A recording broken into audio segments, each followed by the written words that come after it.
오늘 설교 말씀은 우리 잠언의 말씀입니다. 구약 잠언 12장 10절에서 17절까지의 말씀을 보도록 하겠습니다. 잠언 12장 10절에서 17절까지 말씀이 한 절씩 돌아가면서 읽도록 합니다. 제가 먼저 10절의 말씀 읽도록 하겠습니다. 의인은 그 육축의 생명을 돌아보라. 악인의 궁율은 잔인하니라. 자기의 토지를 경작하는 자는 먹을 것이 많거니와 방탕한 것을 따르는 자는 지혜가 없느니라. 악인은 불의의 일을 담아라. 의인은 극불의로 말미암아 결실하느니라. 악인은 집을 허물로 인하여 노래에 걸려도 의인은 혼란에서 벗어나느니라. 사람은 입의 열매로 인하여 복록에 족하며 그 손에 행하는 대로 자기가 받느니라. 미련한 자는 자기의 일을 바른 줄로 여기나 지혜로운 자는 공부를 듣느니라. 우리 16절 17절 같이 있습니다. 미련한 자는 분노를 당장에 나타내거니와 슬기로운 자는 수욕을 참느니라. 진리를 말하는 자는 의를 나타내어도 거짓 증인은 괴우를 말하느니라. 아멘. 우리 할렐루야. 오늘 우리 옆사람과 인사하면서 오늘의 말씀을 보도록 하겠는데요. 우리 사랑합니다. 축복합니다. 평안하시기 바랍니다. 우리 같이 한번 인사하도록 하겠습니다. 사랑합니다. 축복합니다. 평안하시기를 바랍니다. 우리 평안하시기를, 진정으로 평안하시기를 예수 이름으로 축원을 드립니다. 얼마 전에 입추를 지나서 그런지 날씨가 많이 따스해졌습니다. 한참 추울 때는요, 언제 봄이 오나 라고 생각을 했는데 이 절기를 보니까 이제 곧 봄이 오기는 오는 것 같습니다. 이처럼 우리나라 절기는 상당히 비와 관련이 많죠. 고구라는 절기는 곡식에 필요한 비가 내리는 절기이고, 상강이라는 절기는 서리가 내리기 시작하는 소설은 얼음이 얼기 시작하고 첫눈이 내린다라고 해서 소설이라고 하고, 입추는 봄이 오는 시기를 입출이라고 말하고 있습니다. 근데 참 재미있는 것은요, 이 고구와 상강과 소설과 입출이라고 다 그 시기에 비가 오고 서리가 내리고 첫눈이 오고 봄처럼 따스한 것은 아니라는 것입니다. 상강인데도 아직 서리가 내리지 않았고요, 소설인데 눈이 오지 않고 얼음이 얼지 않고, 입출인데 여전히 계절은 겨울이라는 것입니다. 그래서 학자들이 이런 말을 합니다. 절기라는 것은 그 현상이 오기 전에 미리 준비시켜주는 예언적인 의미가 있습니다. 무슨 말이냐?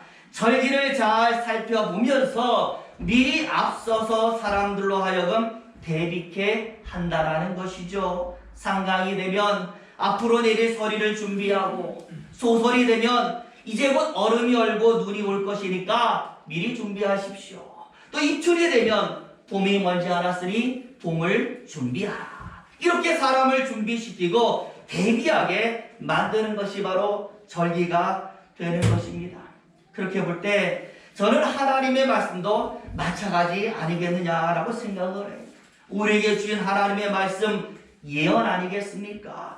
바로 그 예언의 말씀으로 읽을 때마다 나를 비춰줄 뿐만 아니라 미래를 대비케 하는 것입니다. 등불처럼 내 앞을 하나님의 말씀이 비추어 주어서 어두움을 이기게 만들어 줍니다. 또한 둔한 나의 마음을 깨워서 행동하게 만드는 것이 하나님의 말씀 아니겠습니까? 그래서 하나님께서 원하시는 삶, 원하시는 모습으로 나를 만들어가는 것이 말씀이 가진 능력이 되는 것입니다.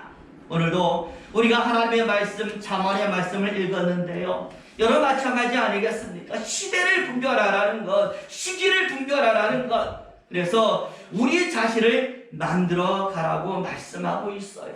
하나의 모델, 우리는 잘 모르기 때문에 하나의 모델을 제시하고 형상을 알려줘가지고 이렇게 살아라 라고 말씀하는 것이 잠언이 무엇일까요? 의인이 되라라는 이 말씀이 되는 것입니다. 특히 여러분, 이 잠언이란 말의 뜻은요, 교훈 아니겠습니까? 교훈하니까 갑자기 이런 생각이 나는데요. 어떤 아버지가 이 밥상 앞에서 아들이 밥을 먹는 모습을 보니까요, 이 밥을 깨작깨작 먹으면서 밥알을 하나씩 흘리는 거예요.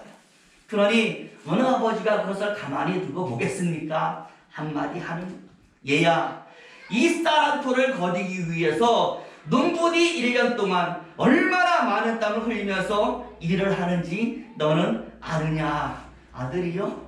퉁명스럽게 또 받아서 말합니다. 그래요? 그럼 쌀 100톨을 거두려면 100년이 걸리겠네요. 무슨 말이겠습니까? 아버지가 쌀 한 톨 거두기 위해서 농부들이 힘을 내서 일한다고 하니까 그럼 100톨을 거두기 위해서는 100년 걸리지 않겠습니까? 일종의 우문현답이라는 것입니다. 잔소리 듣기 싫으니까 이런 데다 나오는 것입니다. 여러분, 그렇습니다. 요즘 세대가요, 교훈을 즐겨 듣지 않습니다. 어른들의 훈계에 아예 귀를 닫고 삽니다. 진부하다, 요새 누가 그런 소리 합니까? 이렇게 반응을 하는 것이죠. 그런데 이게 세상의 교훈뿐만 아니라 성경도 마찬가지라서요, 그저 옛날 이야기로 생각하고 신부한 고도로 취급하는 사람 많이 있다라는 겁니다. 그러니 하나님의 말씀의 능력이 여러분 이 시대에 나타날 수가 있겠습니까? 그러니 저와 여러분들은 하나님의 말씀, 특히 교훈이라고 불리우는 이 말씀들 새기시고 가슴에 담으시기를 예수님의 이름으로 축원을 드립니다. 아까도 제가 말씀을 드렸지만 오늘 본문은 의인에 대한 이야기로 의인이 되라는 하나님의 교훈이기 때문에 여러분 읽어보면은요, 어렵지 않습니다. 누구나 할 수 있고 누구나 한번 들으면 이해할 수 있도록 딱딱 나누어서 설명을 하고 있습니다. 누가 의인인가? 4가지로 악인과 자세하게 비교를 해주어서 알려주고 있기 때문에 부디 여러분 들으시면서 나를 비춰보는 시간 되시기를 예수님 이름으로 축원을 드립니다. 그럼 의인이 되기 위한 조건 4가지가 뭐냐? 먼저요, 오늘 10절의 말씀 보니까 의인은 생명을 추구하는 사람이다 라고 말을 합니다. 우리 10절 말씀 같이 한번 읽어보면 10절 다시 보여주시겠습니다. 시작. 의인은 그 육직의 생명을 돌아보나 악인의 긍휼은 잔인이니라. 여러분, 여기서 육축은요, 모든 살아있는 존재들을 설명을 하고 있어요. 그러니 의인은 모든 살아있는 존재들의 생명을 돌아본다라고 말씀을 하는 것인데요, 제가 이 말씀을 보면서 무엇이 생각이 나는, 창세기 1장의 말씀이 생각이 나는, 거기 창세기 1장에 보면 하나님께서 세상을 만드시고 창조하시는 장면이 쫙 나와 있는데, 사람을 만드시면서 그냥 있지 않고 사람에게 사명을 주셨어요. 무엇이라고 말했냐면 이렇게 말씀합니다. 땅을 정복하라. 바다의 고기와 공중의 새와 땅에 움직이는 모든 생물을 다스리라 라고 말씀을 했는데요, 제가 다스리다 하는 말의 의미를 살펴보니까 생명이 있는 모든 존재들을 주관하고 그들을 돌아보라 라고 해석을 하는 겁니다. 하나님께서 주시는 모든 생명들을 우리가 돌봐야 되는 것입니다. 어떤 사람이요, 이런 이야기를 하는 것을 들은 적이 있어요. 제가 충격받았는데요, 지금의 시대를 여러분 무엇이라고 말합니까? 말세입니다, 종말입니다 라고 해서 예수님의 재림을 기다리는 시기라고 말을 많이 해요. 요새는 지하철에서 많이 안 보이는데 예전에는요, 지하철에서 전도하는 사람들이 항상 뭐라고 하냐면 예수님 다시 오십니다, 세상 말세입니다, 회개하십시오, 하나님께 돌아오십시오, 예수님 곧 세상을 심판하십니다 라는 이야기를 굉장히 많이 했거든요. 그러니 이런 이야기하면서 전도하는 사람 보면서 이렇게 이야기하는 사람을 제가 봤어요. 뭐라고 말하냐? 당신 말대로 하나님께서 세상을 심판하시려고 한다고 했는데 그렇게 세상을 심판하고 멸하고 하나님이 뭐가 좋아서 믿으라고 하십니까? 세상을 좋게 만들어 주시는 분이란 몰라도 심판하고 없앤다고 하는데 생각하고 그 하나님 믿어야 합니까라고 이야기를 하는 저와 여러분, 하나님이 세상을 심판하시는 목적은 절대로 세상을 없애고 사람을 없애는 것이 아닌 줄로 믿습니다. 무엇을 없애는 겁니까? 죄를 없애는 것입니다. 세상에 만연한 죄를 없애고 세상을 하나님이 원래 계획하신 그 참 세상으로 만들기 위해서 하나님은 세상을 심판하는 겁니다. 소멸이 아니라 새롭게 살리고 세우는.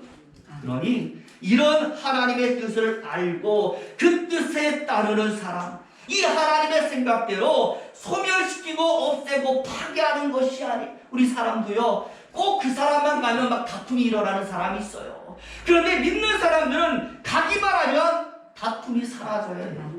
확 시켜야 되는 겁니다. 그래서 세우고 살리는 일에 힘을 다하는 사람이 있다면 그것이 바로 하나님의 사람이며 의인이라고 말씀을 하는 겁니다. 우리는 무엇입니까? 살리는 일을 하는 사람인 줄로 믿습니다. 이제 두 번째는 뿌리라고 말씀을 하는데요. 우리 또 12절 말씀 같이 읽어봅니다. 같이 또 12절 씁니다. 시작. 악인은 불의의 일을 감하나 의인은 그 뿌리로 말미암아 결실을 하느니라. 아멘. 의인이라는 말을 하면서 어떤 단어가 나옵니까? 뿌리라는 단어가 나와 있죠. 여러분, 여기서 뿌리가 무엇일까요? 근본입니다. 그래서 근본과 근원을 중시하는, 여러분이 근원이 무엇입니까? 하나님 아니겠어요? 그 하나님이 중심이 되는 삶을 사는 거예요. 나의 뿌리가 하나님이시니까 일을 하나 계획하더라도 그것을 실행하더라도 하나님이 중심이 되는 것이 바로 믿는 자들의 삶이 됩니다.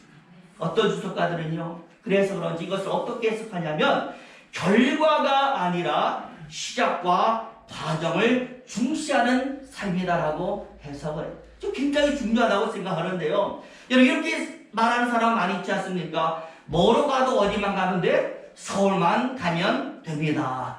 그래서 제가 요새 뉴스를 보면서 참 안타까운 것이 뭐냐면 너무 결과만을 따지고 보는 거예요. 그래서 일단 우리가 하고자 하는 것이 옳으니까 일단 뭐 하자? 하자.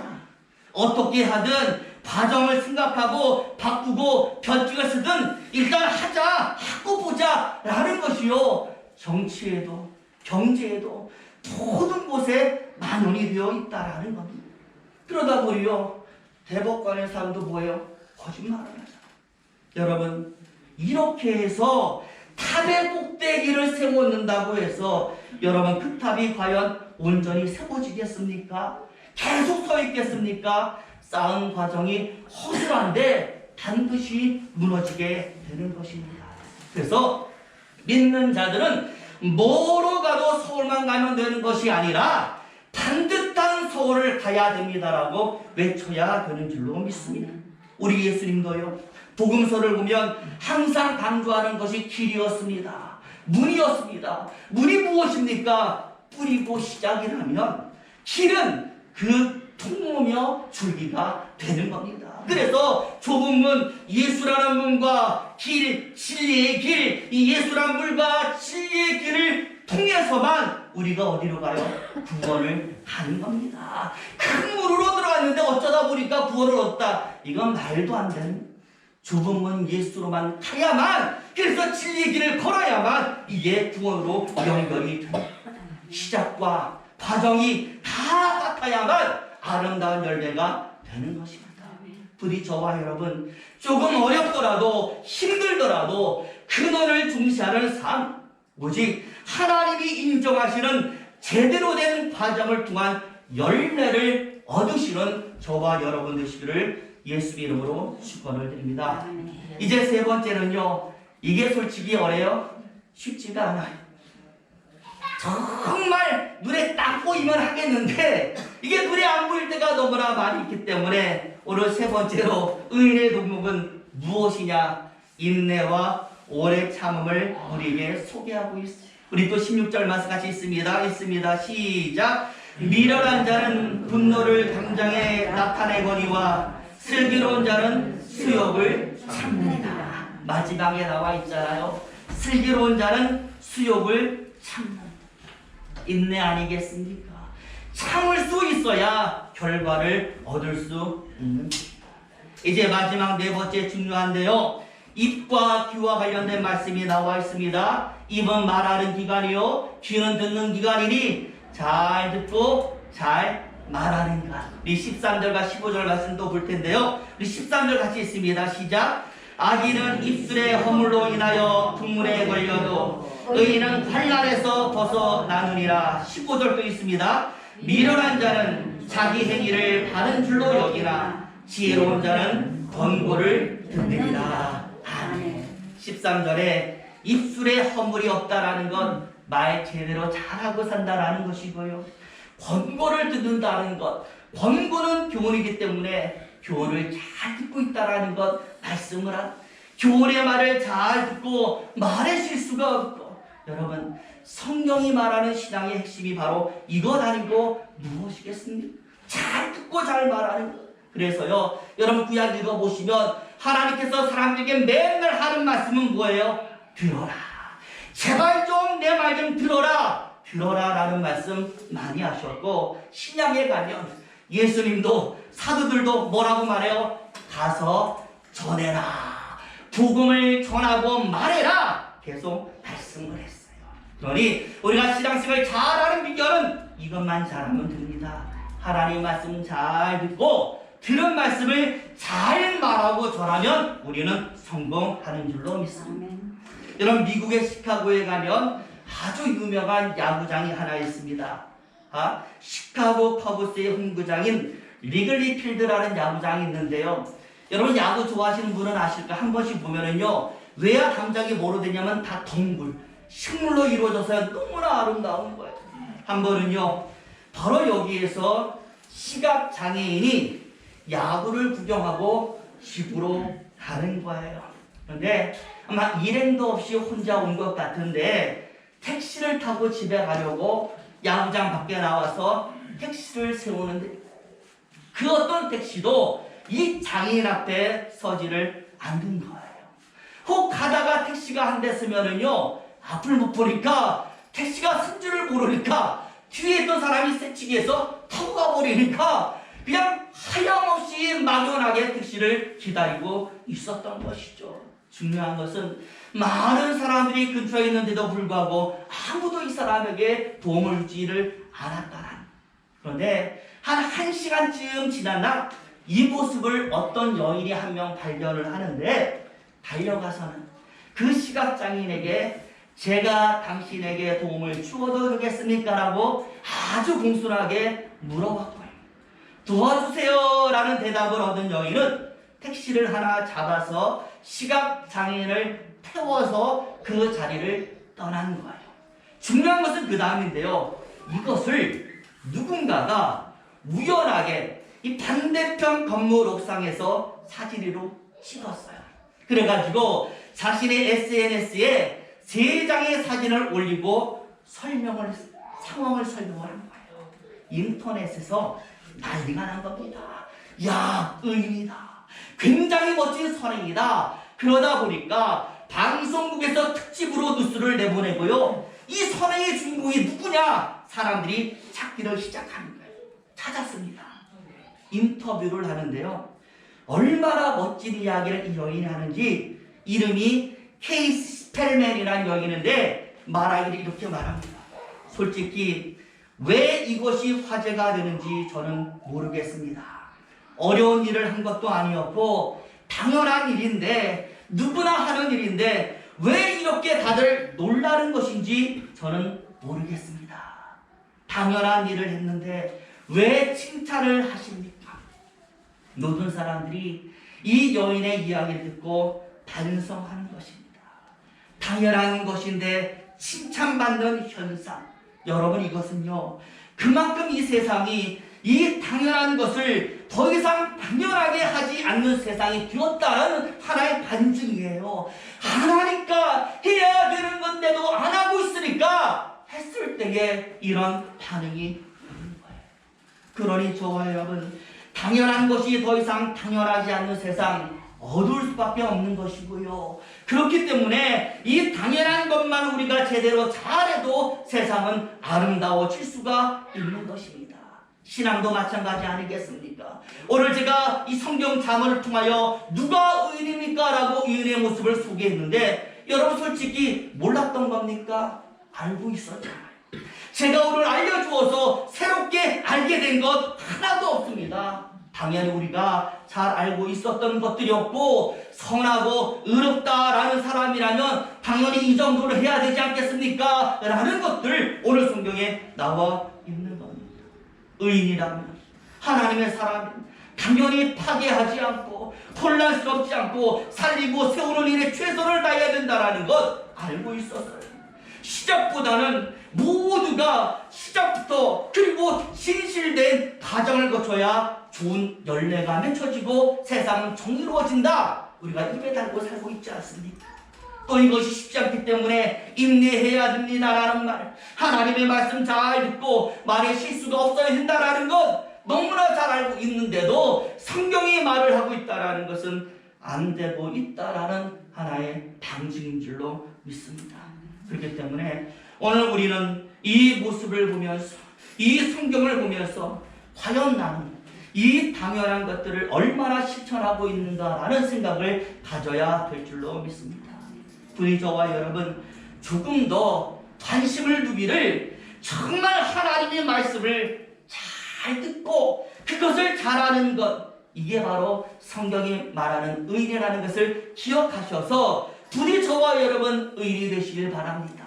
그래서 이 당연한 것이 사라진 이 세상에서 정말 빛이 되시고 소금이 되어 세상을 조금이라도 하나님께서 바라는 세상으로 만들어가는데 일조하시는 저와 여러분 되시기를 예수님 이름으로 축원을 드립니다. 기도하겠습니다.